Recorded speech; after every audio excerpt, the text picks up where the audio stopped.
সবার আগে আমার মন থেকে দোয়া সেই সমস্ত মানুষের জন্য যারা কমেন্টে আমাকে দোয়ার জন্য বলেছেন।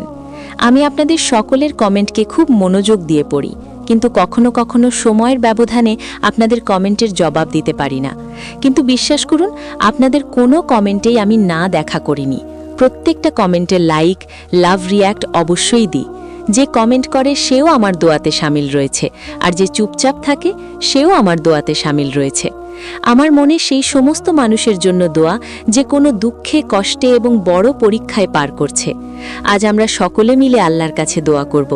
আর আপনি আল্লাহর কাছে এই দোয়া করুন কি, ইয়া আল্লাহ, যদি এই সম্পর্ক সত্যি আমার তাকদিরে উত্তম হয়, যদি এই ভালোবাসা আমার মন, আমার দিনের জন্য উত্তম হয়, তো এটাই তোমার রেজার মোহর লাগিয়ে দাও। এটাকে হালাল রাস্তায় নিকার বন্ধনে বেঁধে দাও, আর আমার মনকে একে অপরের জন্য শান্তি, সত্য আর আমানত বানিয়ে দাও। আর যদি এই সম্পর্ক আমার হকে উত্তম না হয়, তো এটাকে আমার মন থেকে এমনভাবে বের করে দাও কি আমাকে তোমার রেজার উপর কখনো অভিযোগ না থাকে, আর তার বদলে আমার শান্তি, আমার ঈমান আর আমার আখেরাত হেফাজতে থাকে। ইয়া আল্লাহ, তুমি উত্তম জানো, আমি জানি না। তুমি কাদির রয়েছ, আমি নয়। বাস তোমার মর্জিকে আমার নসিব বানিয়ে দাও। আমিন ইয়া রাব্বাল আলামিন। কমেন্টে সকলে আমিন লিখে দেবেন। হতেও পারে কারণ আমিনের জারিয়ায় আমাদের সকলের দোয়া কবুল হয়ে যায়। আল্লাহ শুধু রব নন, তিনি আমাদের বন্ধুর মতো, যার সাথে সমস্ত কথা শেয়ার করা যায়। আর যদি কখনো শব্দ সাথ না দেয়, তো ব্যাস নিঃশব্দ হয়ে যাও। তিনি নিঃশব্দতাকেও শুনে নেন। মন যদি নাও লাগে, তবুও রবের দরবারে বসে থাকো। হতে পারে তোমার সেই উপস্থিতি তিনাকে এতটাই পছন্দ হয়ে যায় কি তিনি তোমার মনকেই বদলে দেন। হতে পারে তোমার নামাজের পাবন্দি দেখে তিনি তোমার তাকদিরে কুনের মোহর লাগিয়ে দেন। তিনাকে তোমার পারফেক্ট হওয়া পছন্দ নয়, তিনাকে তোমার চলে আসা পছন্দের হয়। ফের তুমি কিভাবে বলতে পারো কি তিনি দোয়া কবুল করেন না? তিনি তো আল্লাহ, যিনি তখনও হন যখন আর অন্য কেউ থাকে না। আসসালামু আলাইকুম আমার প্রিয় ভিউয়ার্স। আজ আমি আপনাদের সকলের জন্য কোনো সাধারণ বার্তা নিয়ে আসিনি। আজকের বিষয় সেটা যা মনের গভীরতায় উপস্থিত রয়েছে। আর আমি আপনাদের এটা বলতে এসেছি কি, যে সম্পর্কের জন্য আপনি রাতের অন্ধকারে অশ্রু ফেলেছেন, যার জন্য আপনি আল্লাহর কাছে নিঃশব্দ সেজদা করেছেন, যার জন্য আপনি সবর করা শিখেছেন, সত্যিই কি এই সম্পর্কে আল্লাহ কুনের মোহর লাগিয়ে দিয়েছেন? আজ আমি আপনার সামনে 3টি নিশানি নয়, বরং 3টি ইলাহি মোহর রাখছি। কেননা যখন আল্লাহ কোনো সম্পর্ককে বেছে নেন, তো তিনি শুধু ইশারাই দেন না, তিনি মনের মধ্যে মোহর লাগিয়ে দেন। যদি এই মোহর আপনার জীবনে প্রকাশিত হচ্ছে, তো বুঝে নিন এই সংযোগ শুধু চাওয়াই নয়, তকদিরের ফয়সালা হয়ে গেছে। আর প্রত্যেক রাতে মনের কোনো কোণা থেকে প্রশ্ন জাগে, এ আল্লাহ, এটা কি শুধু আমার খেয়াল, নাকি সত্যিই তুমি আমাকে কোনো বড় ফয়সালার দিকে নিয়ে যাচ্ছ? যখন এই প্রশ্ন বারবার মনে আসতে লাগে, তো বুঝে নিন কথা সাধারণ নয়। কেননা সাধারণ সম্পর্ক মনের মধ্যে শোরগোল ফেলে দেয়, কিন্তু যে সম্পর্কে আল্লাহর মোহর থাকে, সেটা মনের মধ্যে এক অদ্ভুত নিঃশব্দতার জন্ম দেয়। এক এমন সান্ত্বনা যেটা পরিস্থিতির বিরুদ্ধে যেও মানুষকে ভাঙতে দেয় না। মনে রাখবেন, যখন আল্লাহ কোনো সম্পর্ককে নিজের তরফ থেকে বেছে নেন, তো সবার আগে তিনি সেই সম্পর্ককে মানুষের স্বপ্ন থেকে বের করে সবরের জমিনে রেখে দেন, যাতে বুঝতে পারা যায় কি এই সম্পর্ক শুধু চাওয়া নাকি ইবাদত। কেননা চাওয়া পূরণ না হলে মানুষ নারাজ হয়ে যায়, কিন্তু যদি ইবাদত অসম্পূর্ণ থাকে, তো মানুষ আরও বেশি ঝুঁকে যায়। এখান থেকে আল্লাহর মোহরের পরিচয় শুরু হয়। এমন সম্পর্কের সাথে অস্থিরতা কম হয়ে যায়, আর সেজদা বেড়ে যায়। অভিযোগ কম হয়ে যায়, আর দোয়া বেশি হয়ে যায়। মন মানুষকে প্রশ্ন করা ছেড়ে দেয়, আর সোজা আল্লাহর সাথে কথা বলতে লাগে। প্রথম মোহর।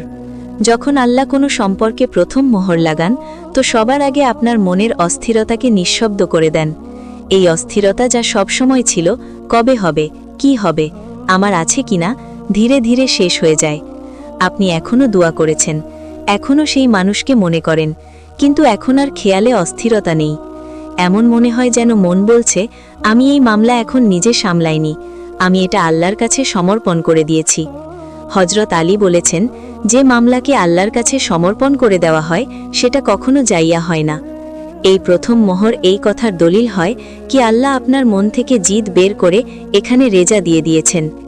এজন্য যখন কোনো সম্পর্ক আপনাকে গুনাহ থেকে বের করে হাইয়ার দিকে নিয়ে আসে, যখন কোনো একটি মানুষের খেয়াল আপনাকে মিথ্যা বলা থেকে থামিয়ে দেয়, যখন তার নামে মনের মধ্যে এই ভয়ের সৃষ্টি হয়ে যায় কি কোথাও আল্লাহ নারাজ না হয়ে যায়, তো জেনে নিন এটা সেই ভালোবাসা নয় যেটা সিনেমায় দেখানো হয়।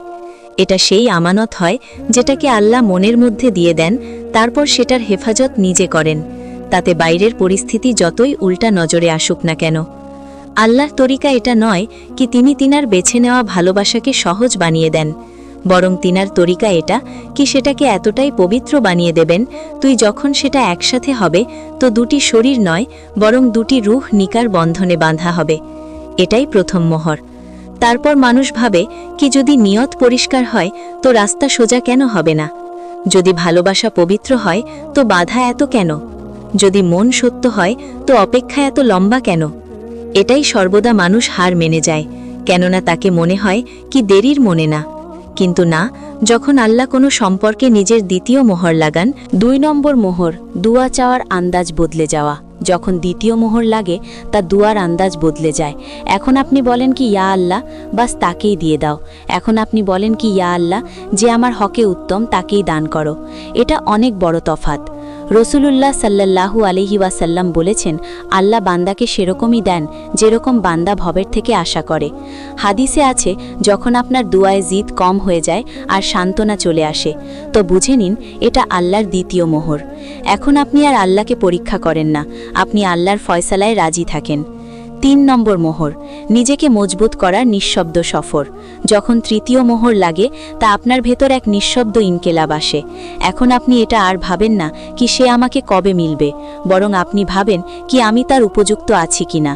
আপনি নিজে নিজেই নিজের আখলাক মজবুত করতে লাগেন, নিজের ইমানের উপর কাজ করতে লাগেন। ওয়াসিফ আলী ওয়াসিফ বলেছেন, যখন মানুষ দানের উপযুক্ত হয়ে যায় তো দান নিজেই রাস্তা খুঁজে নেয়। তৃতীয় মোহর এই কথার নিশানি কি আল্লাহ আপনাকে শুধু সম্পর্কই দিচ্ছেন না, বরং সম্পর্কের বোঝা উঠানোর উপযুক্ত বানাচ্ছেন। তারপর একটা সময় আসে যখন মানুষ বলে, ইয়া আল্লাহ, এই সম্পর্ক মিলুক বা না মিলুক আমি তোমার উপর নারাজ নয়। এটাই সেই সময় যখন সম্পর্ক পরীক্ষা থেকে বের হয়ে পুরস্কারের দিকে এগিয়ে যায়, কেননা আল্লাহকে সেই মন পছন্দ নয় যেটা মিলার পরে শুকরিয়া করে, বরং সেই মন পছন্দের যেটা না মিলার পরেও আল্লাহর রেজাতে খুশি থাকে। এই তাখির সম্পর্ককে কমজোর করে না, মানুষকে মজবুত বানিয়ে দেয়। তাকে শেখায় কি ভালোবাসার সাথে চলা নয়, বরং আল্লাহর ফয়সালার সাথে নিঃশব্দতায় চলা আসল ইবাদত হয়। তারপর আপনি খেয়াল করেছেন হয়তো কিছু সম্পর্ক এমন হয় এটা বারবার শেষ হওয়ার পর্যায়ে গিয়েও শেষ হয় না।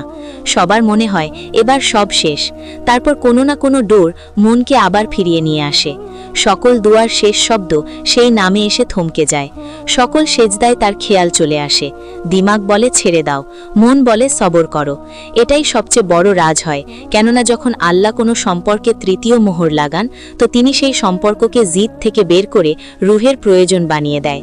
যদি এগুলো স্বভাব হতো তাহলে সময়ের সাথে শেষ হয়ে যেত, যদি শুধু চাওয়া হতো তো কোনো নতুন সাহারায় মিটে যেত। কিন্তু যখন বছর ঘুরে যায়, চেহারা বদলে যায়, পরিস্থিতি বদলে যায় আর মনের স্থির বদলে না যায় তো বুঝে নিন এটা আপনার তরফ থেকে নয় বরং আল্লাহর তরফ থেকে হয়। কেননা এখন মনের শান্তি পরিস্থিতির সাথে জোড়া থাকে না, সাথী সেটা কথা হোক বা না হোক, তাতে কুরবত হোক বা দূরী হোক, মনের কোনো কোনায় এই একিন জানত রয়েছে কি যেটা হবে আল্লাহর মর্জিতে হবে। আর এটাই সবচেয়ে বড় প্রমাণ, কেননা অস্থিরতা সর্বদা শয়তানের তরফ থেকে হয়।